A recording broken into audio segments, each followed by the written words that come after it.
Oh, can you reach? Palagi na itong pinapalitan. Last 3 yata or 4 na yung nag-ano sa kanya, nag-check up sa kanya. Tapos yun na nga, yung sinabi sa kanya kung ano yung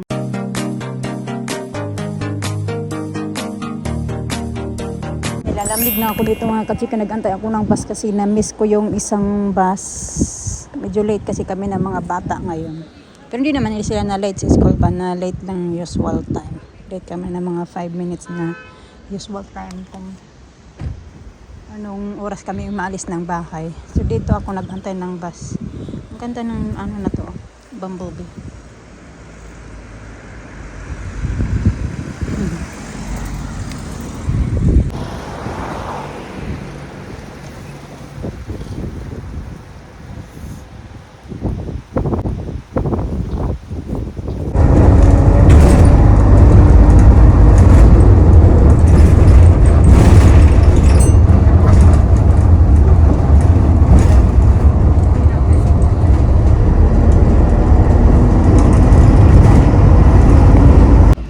Dito na ako mga kachika ba. Hindi man ako late, ano pa lang 9:25. So anyway, ayan, wala akong tubig. Kailangan kong bumili ng tubig dahil nauuhaw na nga ako. Sobrang magmadali ako kanina. 6:30 gising na ako pero hindi pa rin enough yung time kasi nag-ano ako mga kachika ba, sampay ako ng mga nilabahan ko kagabi. Binashin ko kagabi. Tapos yan, sinampay ko din.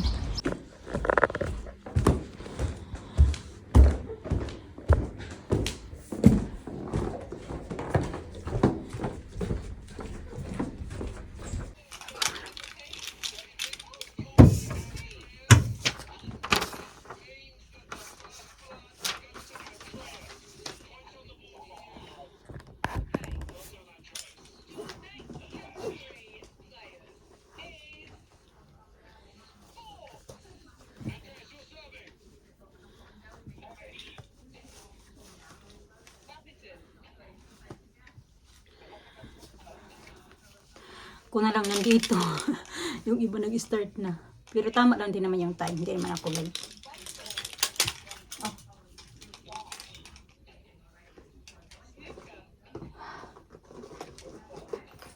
Ako ng barya kasi bibili ako ng tubig.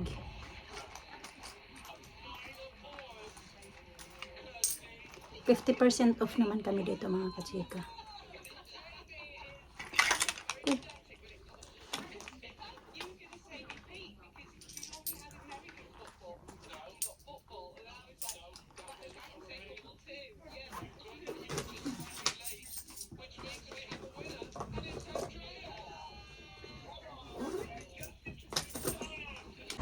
Dito na ako mga kachika, nag-antay ko ng bus. Duman ako sa may bakery kaya nagugutom ako. Bumili ako ng juice, grapes at saka kalimutan ko yung isa.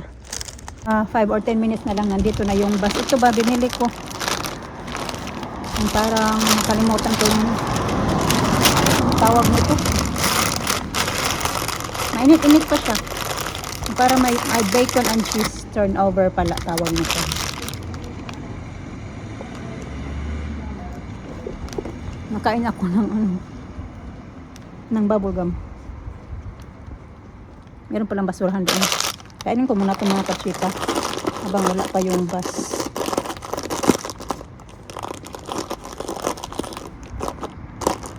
Diretso ako doon sa post office kasi meron akong pick upin. Na in order ko, binili ko sa Vinted ba.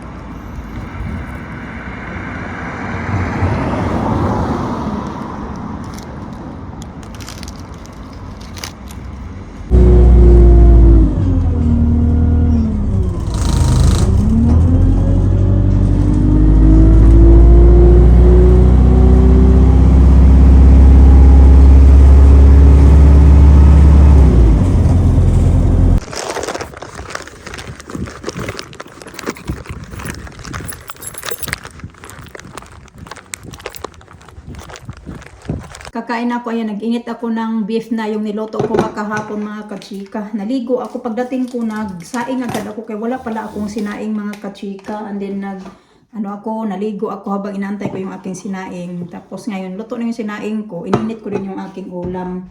Magkakapi ako. Maganda yung weather pag tag-init. Kailangan talaga maligo ka araw-araw kasi mapawis. Ang katawan mo medyo nasanay na ba siya ng malamig. Kain tayo mga kachika.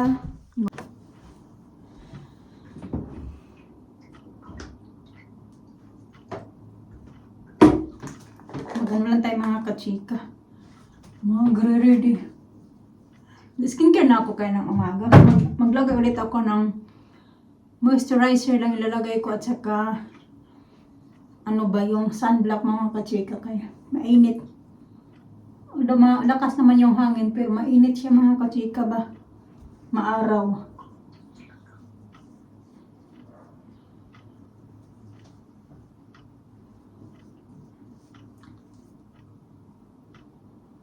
Tapos na ako kumain.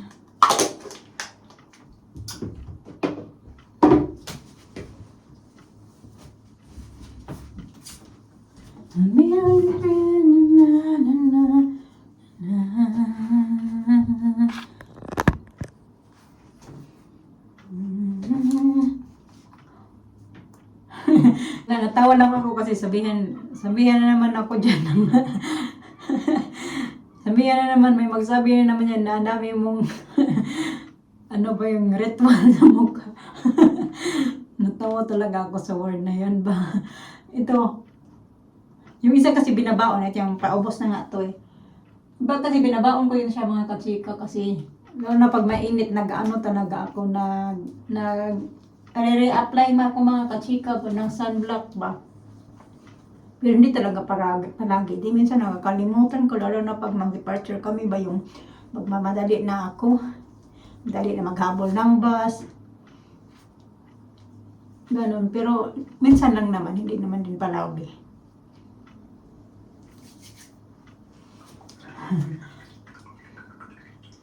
Kaya dalawa yung aking ano. Meron ako yung Garnier at meron din ako itong Juiceon na yung Korean to mga kachika.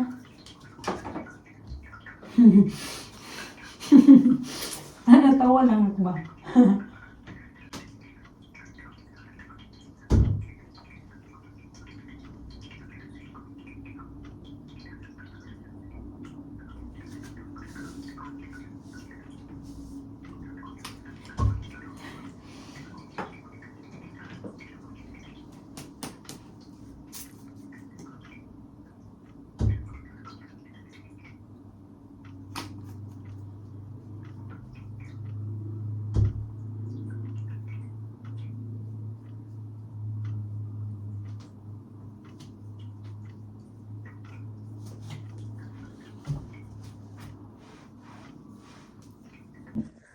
Yan, maganda naman yung araw. Tingnan nyo, oh.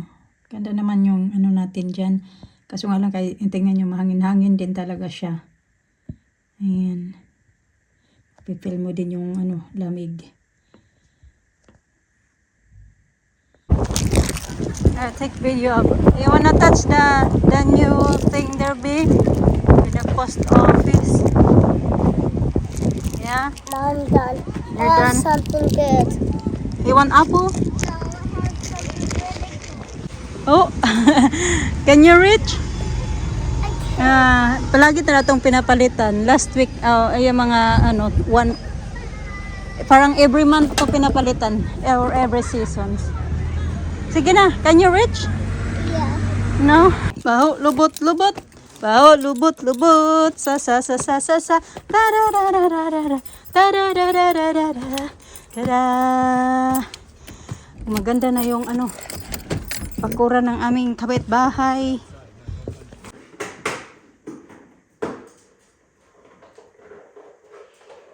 Kaya sabi ko na nalate kami kanina mga kachika pagpunta sa pag-backdash papunta sa school kasi si Alisa nung nagising na siya saka na nag-decide na magpa-pack lunch daw siya. So syempre nag-ready na naman ako ng pack lunch niya.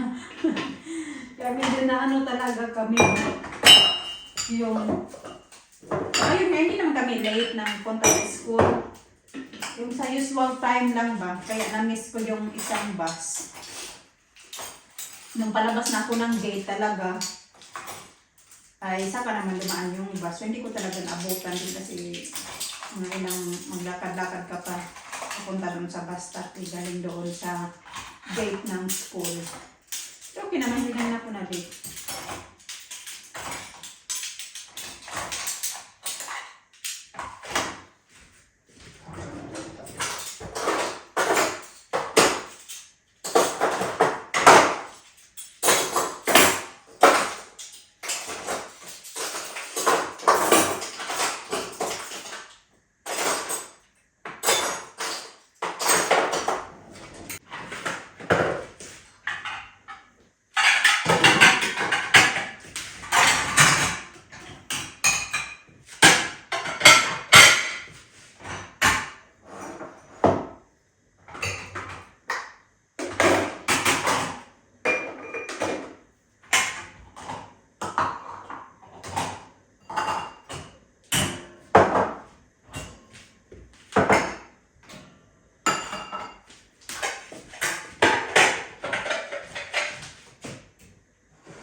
Pero konting tiis na lang talaga mga kachika. Awi na yung semester kasi hindi man na ayos yung ngipin niya dahil nga yung nag-iba na ba yung price mga kachika ba? Nung pagpunta niya doon, nakausap niya yung dentist, sabi na ganito yung maging ganito yung presyo ng paggawa ng ngipin niya, yung pag crown nga. Yun yung presyo niya kasi nga 'di ba mga ilang dentist yung nakita niya dito 3 yata or 4 na yung nag-ano sa kanya, nag-check up sa kanya. Tapos yun na nga yung sinabi sa kanya kung ano yung magiging problema, alin yung dapat palitan, ganito ganyan. Tapos nung nagpagdating na kasi doon, iba na yung sabi ng dentist, kaya uwi na siya mga kachika. Yun nga, hindi pa naayos yung kanyang ngipin.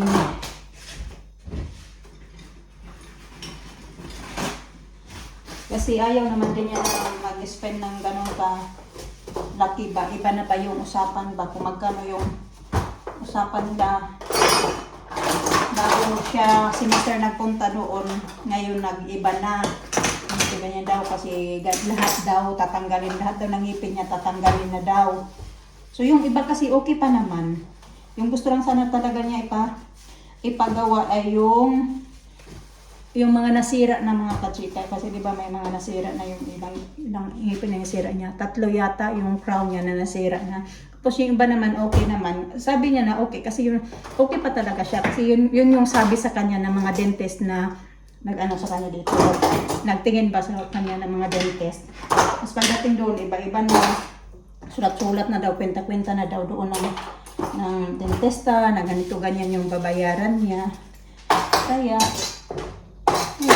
ano siya, nag-back out semester. Kasi ganun na yung mahal na nga, diba? Nadubli na yung presyo kung magkano yung usapan nila. Ganun. Kasi nga, tatanggalin na yung mga ngipin niya.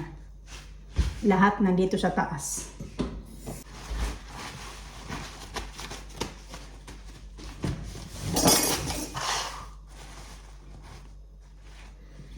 Medyo frozen ba mga kachika ba? Dinifrost ko to. Pero ang gagawin ko nito, lutuin ko lang siya ng sobrang hina yung apoy.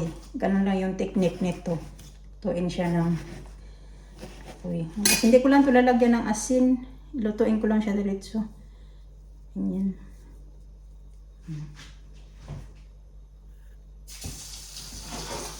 Sobrang hina lang ng apoy. Number 2 lang siya.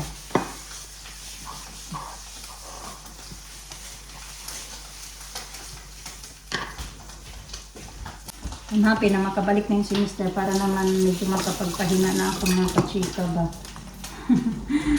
may katuwang na ako sa pag-alaga sa mga bata, bantay sa mga bata, katulong dito maghanda ng mga pagkain.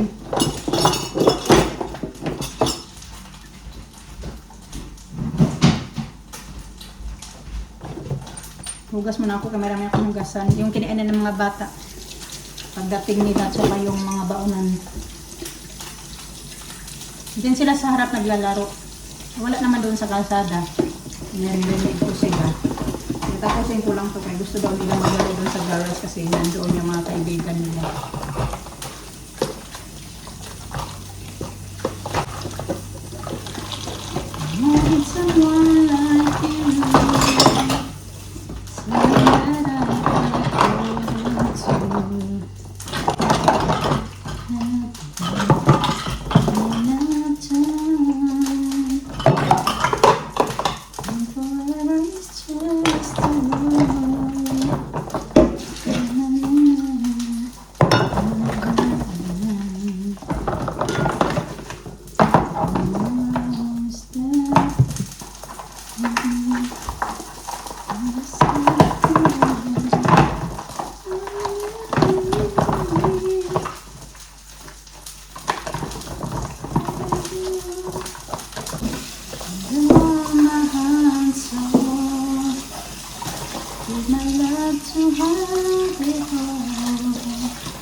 Importante may destiny.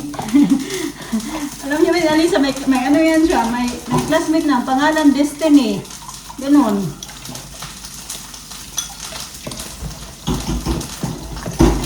Anak ng classmate ni Alisa, tapos anak siya ng, hindi pala,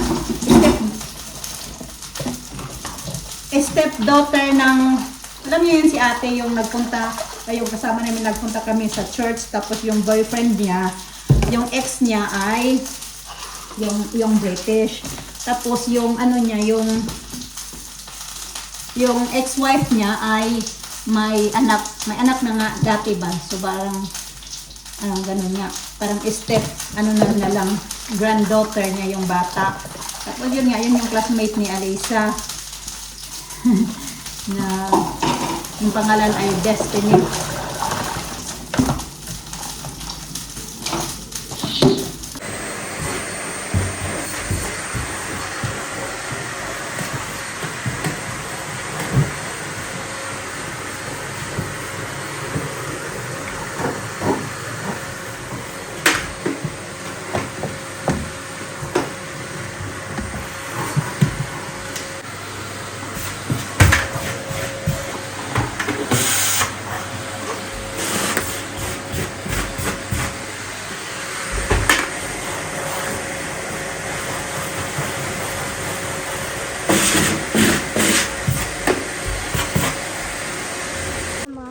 Kukunin namin si Alina doon sa kapitbahay mga kasikatin. Yung suot niya naman niya yung dress niya kagabi nung hinubad niya. Kaya susuotin niya daw today. Mama, you hold this.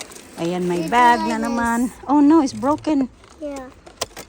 My bag. Show Tita Grandma your bag. Dali. Ayan. Sabi ko, ibigay ko na lang yan sa'yo. Okay, tara, let's go. Okay. Puntahan muna namin si Alina kaya papakainin ko sila ng dinner. Isa. Isa.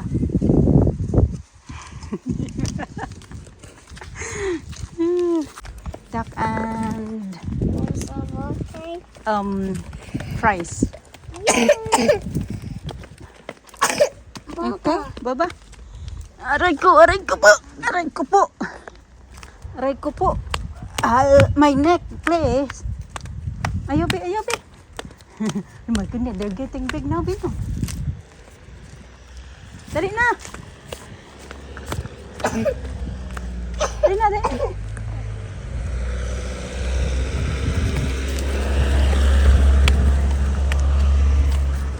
Getting big boy. Did they have Alexa, be? Huh? Alexa? Turn like Alexa,